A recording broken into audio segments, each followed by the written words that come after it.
This is hammered deep into left field. Back goes Diaz. This ball in the gap. It is off of the warning track and the wall. Hinderleiter scores. Bernard's going to come home too. And Kevin Fitzer delivers the 2-run double.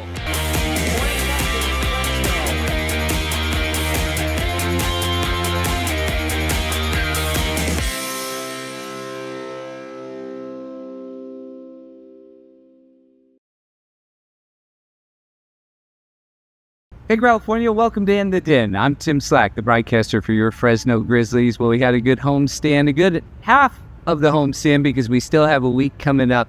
But today on In the Den, we're going to take you behind the scenes as we celebrate 10 years of the Fresno Tacos on Friday night. We're going to talk to the OG of Fresno Grizzlies marketing, Sam Hansen, hear about how the idea came about for Taco Truck Throwdown, and then what led into the idea of the Fresno Tacos, one of the first alternate identities in all of minor league baseball. Plus, we're going to get to know Fidel, Ulloa, the Grizzlies reliever that has been lights out this season. We'll take a look back at the series, but first, let's go talk to C. Welcome back to In the Den, and this week we're going to be celebrating 10 years of the Fresno Tacos and 14 years this season of the Taco Truck Throwdown. And so who better than the OG of the Fresno Grizzlies marketing department, Sam Hansen, to talk to about. Is it hard to believe that it has been 14 years of Taco Truck Throwdown? Yeah, it's wild. And it is wild. It's a father of a teenager. Yeah, exactly, right? How did the whole idea of Throwdown come to be, first of all? So Throwdown, I think the name was picked by Mike Ozagata. So Mike Oz had wrote an article for the Fresno Bee about the taco trail. So he had visited the best taco truck in every city down the 99 and off.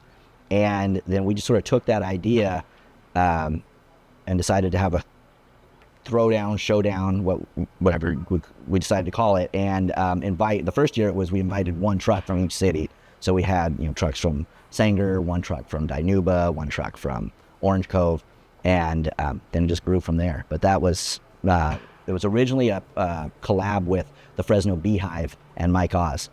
That's awesome. What went into the decision to bring all these taco trucks to a baseball game? So in 2011, the Grizzlies had sort of attached the brand very heavily to the success of the Giants at the time.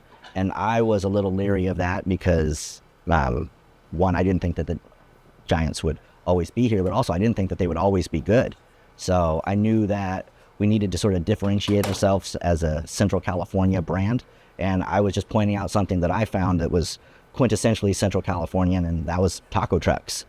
Well, and I think that's perfect. And so the identity has kind of assumed that 10 years of really what we call the original alternate identity, right, of a team playing as the Fresno Tacos. What were those first couple of years like, coming up with the concept and kind of turning that into what it is now? Yeah, that was just sort of something that happened right in Derek Franks' office. I think it was Taco Truck Throwdown 5. Maybe it was 4, where we had a really big attendance and people were just partying, having a good time. And some of the people were complaining that no one was watching the game. And I don't recall if it was Derek or someone in his office said, we might as well change our name to the Fresno Tacos. And then we all just sort of laughed. And then I said, wait, no, we should change our name to the Fresno Tacos. And at first it was just meant to sort of be a hoax, press release, and just sort of are they going to stay as the Fresno Tacos? And I knew it would just kind of stir people up and get some people upset and get some people really excited. And I contacted Andy Schultz at the league, and he said, yeah, you guys can do it. You guys can play as a alt identity. And here we are. It's wild to me because I was with the team when I think it was the Angels or somebody, they did the Los Angeles Angels of Anaheim of North America, and they went out and there was this whole press release because they were making fun of just the long name. That was a couple years before, but to think about how this idea for the taco truck then became an alternate identity, which is now something that's widespread across minor league baseball.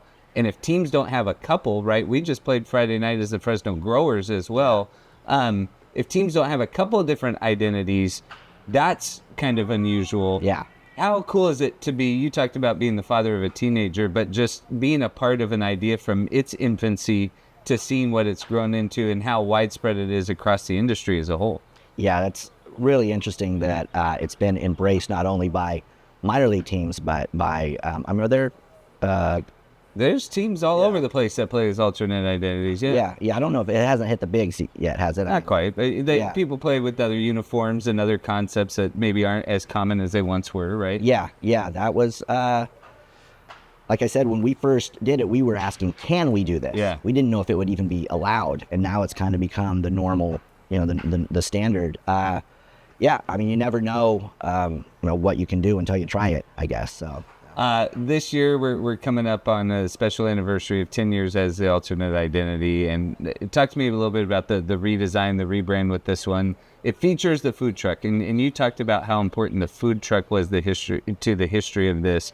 It is a taco truck throwdown, right? Yes, and it is the taco trucks that we're celebrating, even if we talk about Fresno tacos. Yeah.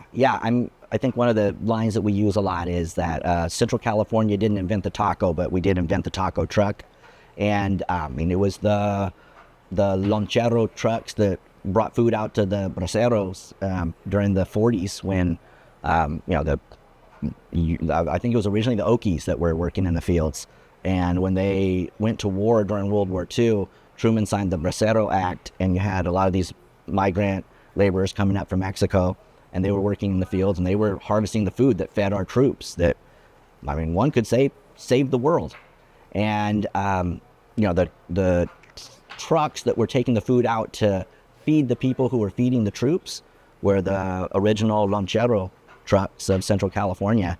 And I think it's cool that that's something that was invented here. And, just like you see these alt identities all over the world now, or all over the country, you also see taco trucks in every country now. And I think around 2014, maybe it was Taco Truck Throwdown 3 or 4, we got some pressure, or maybe we should consider doing it a food truck throwdown. And we were pretty stern about no, puro tacos. We're just going to keep it tacos because, the original lonchero truck served tacos. They weren't serving, all different types of cuisine, other stuff like that. So, now, and there are food truck gatherings all over the place, all over the city, anywhere. But the only place that you're going to find a taco truck competition is here at Chicancy Park. So we brought it back to the trucks for that. And it's the OG in both cases, in both senses of the word. One last thing. What if you look back on all that we've talked about, what are you most proud of sitting here today? What is the one thing that is the most cool to you? That 14 years later, we still have Taco Truck Throwdown, and hopefully 14 years in the future, we're going to have Taco Truck Throwdown, and potentially when I'm gone, there will still be a Taco Truck Throwdown for Central Californians to rank the best taco truck in the valley. Well, it's a legacy for sure. Thanks. Sam Hansen, we'll be right back on In the Den.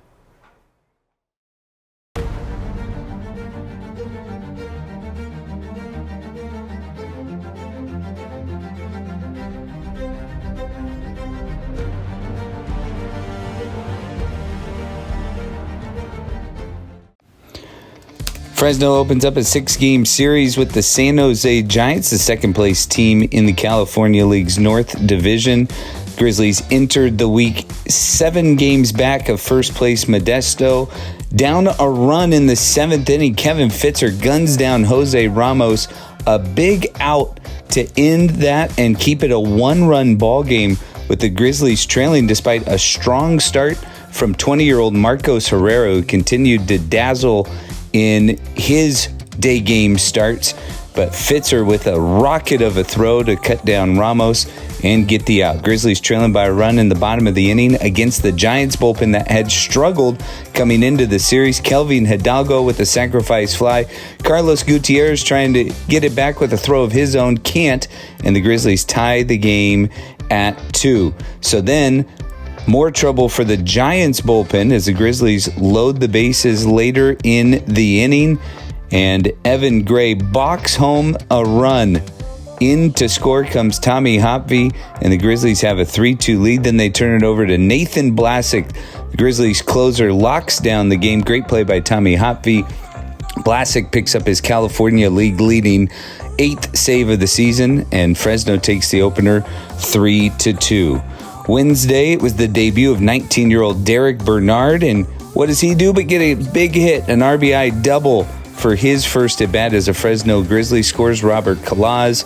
That would give the Grizzlies the lead, and Bernard was on base 3 times in his first game as a Fresno Grizzly. He was hit by a pitch.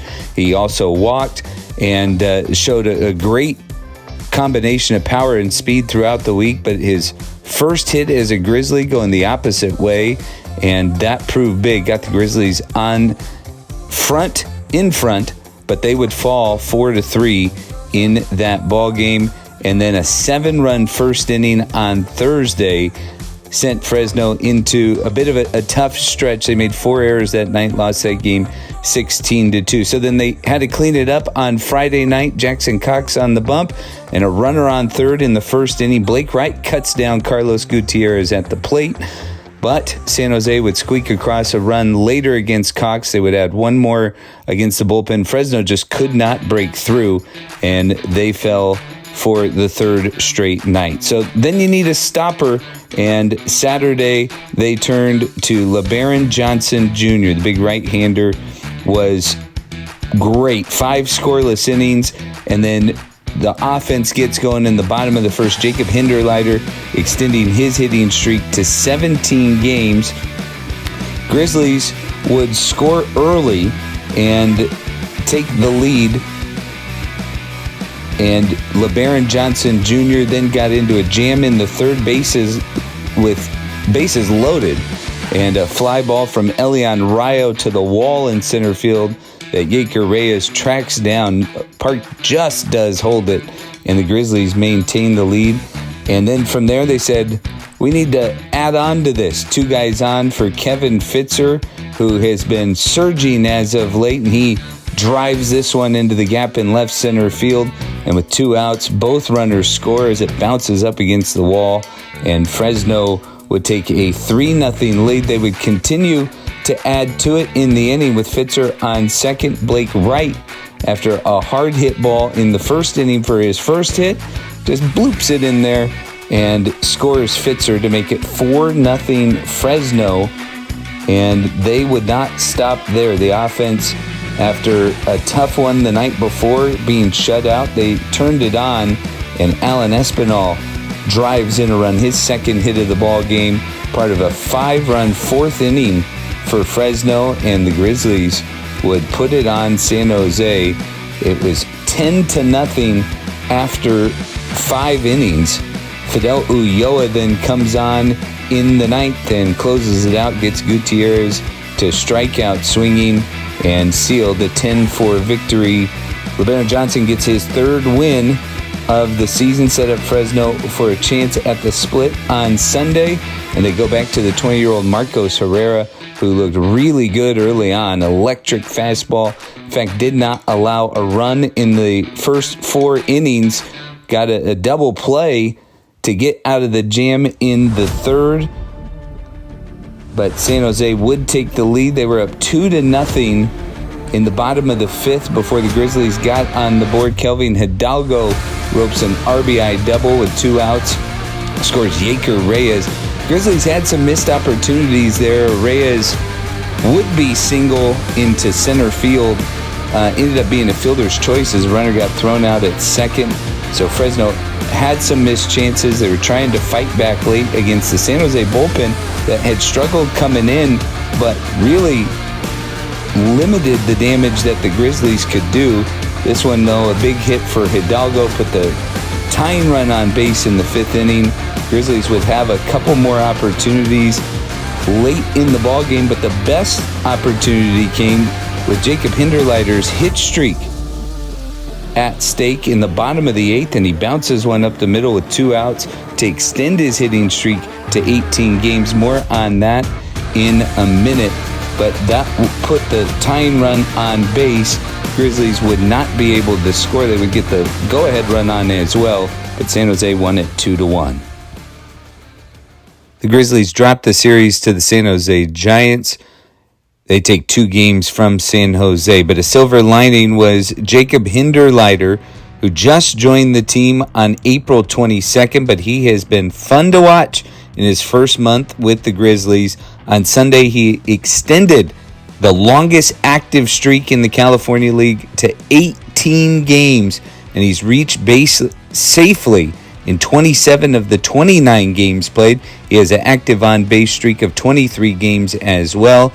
He is hitting a team best .311, and it is a great batting average for number 29, who has played in 29 games with the Grizzlies so far. He's also stolen 6 bases, and he has played a variety of positions, a little bit of first, a little bit of third. He was primarily a shortstop in college before playing at first base, but it was a last at-bat hit on Sunday that continued the streak and actually set up the Grizzlies with a chance to tie that game in the 8th inning.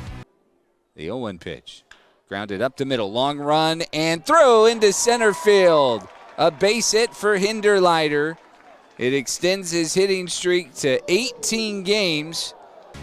There's also been some really great pitching as the Grizzlies lead the California League and have some leaders in the top 10 in multiple categories. LeBaron Johnson, 43 innings. He also has only allowed hitters to hit .213, while Nathan Blasek earned his 8th save, which is tops in the California League so far this season. But Fidel Ulloa has been fantastic as well through the month of May. He has not allowed an earned run in 7 appearances now that spanned 11 and a third innings. 1 unearned run back on May 7th. Otherwise, he has been fantastic. He has struck out 12, lowered his ERA to 1.8, and the right-hander from LSU has been terrific in high leverage situations for the Grizzlies this year. He continues to dominate. I had a chance to catch up with Fidel and talk about his experience back in the Central Valley. Control of what he's trying to do. 0-2 pitch. Darby can't check his swing, and he is rung up. Welcome back to In the Den, joined by Grizzlies reliever Fidel Ulloa, originally from Lodi. I've talked to you about this before, but starting your professional career in the Central Valley, not too far away from family, what has that meant to you? Oh, it means everything to me. I have family, friends coming down and watch the games, and it's super cool to be able to see people I haven't seen in a while, just from being away and from college and stuff. So it's awesome. One of the things, as I've gotten to know you, the fun part is everybody that recognizes you in the Valley had coaches talking to me about your time at San Joaquin Delta, right. and you had such a stellar career. You were a part of such a great pitching staff there. What do you look back on that time in junior college and how that prepared you for where you're at today? Right, just learning basics, right, of how pitching, of pitching in general. I mean, I didn't pitch a ton in high school, and back then I was kind of more of a thrower. So I think junior college really helped me, it shaped me into more of a pitcher, and then obviously went to LSU for a year and got great coaching from them as well. That they've all kind of just shaped me into the pitcher that I am now. Do you know the number one question I get asked about you? No, I don't. Where is the mustache? It's I feel like it was depriving a little bit of velo there, so I shaved it, and I was like, you know what, hopefully it brings some velo back, and it still hasn't worked.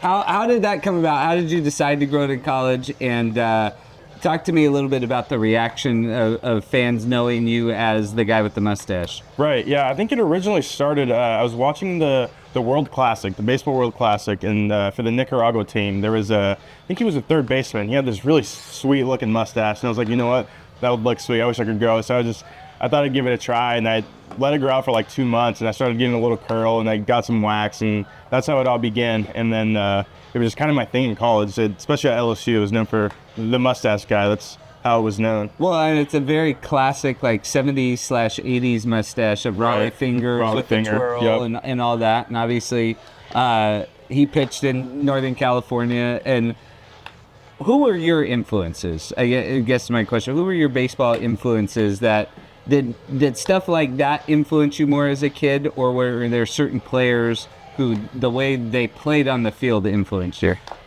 Yeah, I mean, I didn't watch a ton of baseball when I was little, but I can remember faintly, like, my player was always Derek Jeter, right? And then growing up watching Garrett Cole, I would say he was one of my idols for sure in terms of pitching. But I think of overall, of all time, I think it's Derek Jeter. Oh, awesome. As you talk about Garrett Cole a little bit, is there stuff that you can pull from him or other pitchers that you've tried to emulate and you say, hey, that's a good idea? Just like you said you were inspired by the mustache. Is there pitching philosophies that you've pulled from? Right. I would say a little bit of Garrett Cole is What? his demeanor on the mound. He's a very impressive pitcher to watch, and it's just cool. Like, he's on the mound and you can see his confidence and you can feel his confidence. So that's something, I always try to emulate. I think it's pretty cool. The team has emulated a lot of success as of late in the bullpen. In the month of May, you guys have been really solid.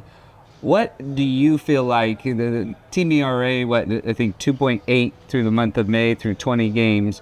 What do you feel like has been the biggest key to that success? I think we just kind of just grown a little closer together. I mean, got to know each other a little bit more. Obviously, we got some new guys. I'm considered one of the new guys. You just become a closer knit family, if you will. And I think someone comes in and someone comes out, someone comes in to pick them up, and I think it's just kind of going back and forth, kind of snowball effect. Well, it has seemed that way because you have a handful of guys who have 5, 6 scoreless innings consecutively, right? In terms of outings, you've been one of those. What has been working for you as of late? You kind of bemoaned your velocity, but why have you been able to be successful lately? I think just Jerry talks a lot about just pitching coach. He getting ahead in counts, obviously, and trying to get hitters out within 3 pitches or less. That's kind of the philosophy right now that I feel like is working for me, especially. I love that. That's like the early 2000s White Sox and Jake Peavy and Mark Burley trying to get guys out on 3 pitches, and you've been successful at that. Playing a team like the Giants, you grew up in Lodi, not too far from that organization. This past week, you see a team that is grinding and is doing it just like you guys are. When you've watched an organization for this long, what motivates you? And when you guys are trying to do the same thing, how have you been able to kind of separate yourself and find that competitive drive? Right. Yeah. I mean, it all goes back to, obviously, like you're saying, like, as a little kid, you grew up watching these guys. Like, I grew up 20 minutes, 15 minutes from the Ports Stadium, actually. So I grew up watching the Ports play, and I just remember that little kid asking for baseballs and asking for autographs. And I'm fortunate enough to be here and compete at this level. So that's what kind of helps me keep going. As a professional, you talk about that and being a kid, and you see so many kids out. Where do you think the game is at today, and how do you view yourself when you're interacting with kids and fans who want to be a part of the game? What do you tell them? Right. I mean, it's tough because I haven't been in the game for very long, so I'm not really an advice kind of guy. I don't give a ton of advice, but I tell everyone to follow their dreams, that everything's possible. Obviously, at one point I thought I wouldn't be here, and now I am, so it's pretty cool. Well, as I say, that's a big part of it that not many people get to do, and that's the great first step. Being with Colorado Rockies for approaching a year now in that organization and all that, what have you learned in this time as a professional, and what do you feel like you're still growing in? Yeah, just how to going about your stuff professionally, obviously. I went from high school to junior college. That was kind of a just different style of baseball and different style of like going about things. And junior college, LSU, and now I'm here. Just kind of growing as a person, really, is what it is. Well, it's been fun to watch you start this journey. Looking forward to seeing what's next. Just to give fans a little bit idea about you, what do you do in your free time? I'm a pretty boring guy. I like to go fish. I like to barbecue food in my backyard. Play a little bit of video games, not much. Are you a part of the golf group on the bullpen and the pitching staff? I am, but I'm not very good, so I don't compete very often. What do you try and compete with them at the most, your teammates? Outside of the field, probably video games. Okay. Which video games? It'll be the show. All right. That's a classic. That's a great one. Food, I know we've been talking about you're from here. Mm-hmm. Any idea about the Fresno food scene before you got here? I feel like it's pretty similar to what I have back home. Okay. I'm a big street tacos guy, so That's a perfect tee. And as I was going to say, we're playing as the Fresno Tacos this week on Friday. Right. What is the best taco that you can remember having? oh, there's a lot. Okay. Especially in Lodi. I'm a little biased. What do you prefer meat-wise, protein-wise? Traditional solid. Okay. There you go. Yeah, Fidel, Ulloa, thanks for letting us get to know you a little bit. absolutely. Thank you very much.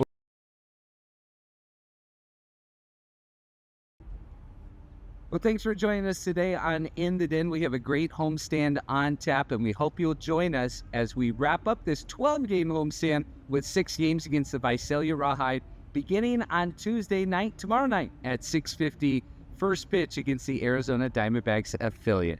Friday night, we're going to have the replica Fresno Taco jerseys for the first 1,500 fans. Hope you'll come out and snag one of those and meet Meredith Palmer, the actress Kate Flannery, on Saturday for Fresno Grizzlies Paper Company night. It's going to be a great finish to this homestand. Hope you'll join us. And hope you'll join us next week on In the Den when I talk to Grizzlies pitching coach Jerry Sullivan. Plus, we'll take an inside look as the Grizzlies get ready to hit the road and play the Stockton Ports. Thanks for joining us on In the Den. We'll see you next time.